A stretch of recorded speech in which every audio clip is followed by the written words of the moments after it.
ಸ್ವಾಮೀಜಿ ಬಂದು ಕವಿಸಿದ್ದ ಸ್ವಾಮೀಜಿಗಳು ಬಂದು ಪೂಜೆಯನ್ನು ಮಾಡಿದ್ದಾರೆ. ಮಾಡಿಬಿಟ್ಟು ಈಗ ಕೆಲವೇ ನಿಮಿಷದಲ್ಲಿ ರಥೋತ್ಸವ ಪ್ರಾರಂಭ ಆಗುತ್ತೆ. ನೋಡಿ, ಸಾವಿರ ಅಲ್ಲ, ಲಕ್ಷ ಲಕ್ಷ ಜನರು ಇಲ್ಲಿ ಸೇರಿದ್ದಾರೆ. ಎಲ್ಲಿ ಕಣ್ಣು ಹಾಯಿಸಿದರೆ ಅಷ್ಟು ಜನಸಾಗರ, ಸಮುದ್ರ. ಜಾತ್ರೆ ಅಂಗವಾಗಿ ಎಲ್ಲ ರೀತಿಯ ಅಲಂಕಾರಗಳನ್ನು ಇಲ್ಲಿ ಮಾಡಿದ್ದಾರೆ. ನೋಡಬಹುದು, ಚಕ್ರ ಎಕ್ಸಿಬಿಷನ್.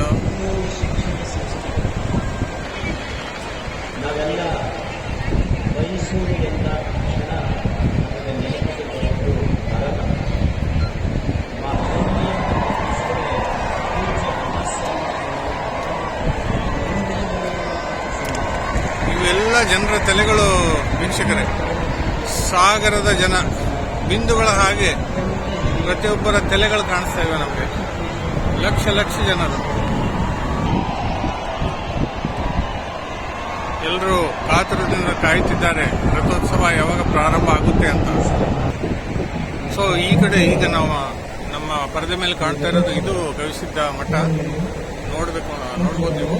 ಸೊ ಇದ್ರ ಹಿಂದ್ಗಡೆ, ತಲೆ ಮೇಲೆ, ಮೇಲ್ಗಡೆ ಎಲ್ಲ ಕಡೆ ಜನ ನೋಡಿ. ಗುಡ್ಡದ ಮೇಲೆ, ಈ ಕಡೆ ಎಲ್ಲಿ ಬೇಕಲ್ಲಿ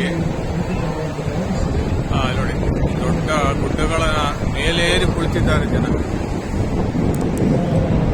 ಆದರೂ ಏನೋ ವಿಶೇಷ ಅಂತಂದರೆ ಯಾರಿಗೂ ತೊಂದರೆ ಆಗ್ತಾ ಇಲ್ಲ, ಅಷ್ಟೊಂದು ಸ್ಥಳಾವಕಾಶ ಇದೆ ಇಲ್ಲಿ ನೋಡಿ. ಸೊ ಸಾಯಂಕಾಲದ ಸುಂದರ ದೃಶ್ಯಾವಳಿ ನೋಡಿ. ಸೂರ್ಯ ಈಗ ತಾನೇ ಮುಣಗಲಿದ್ದಾನೆ.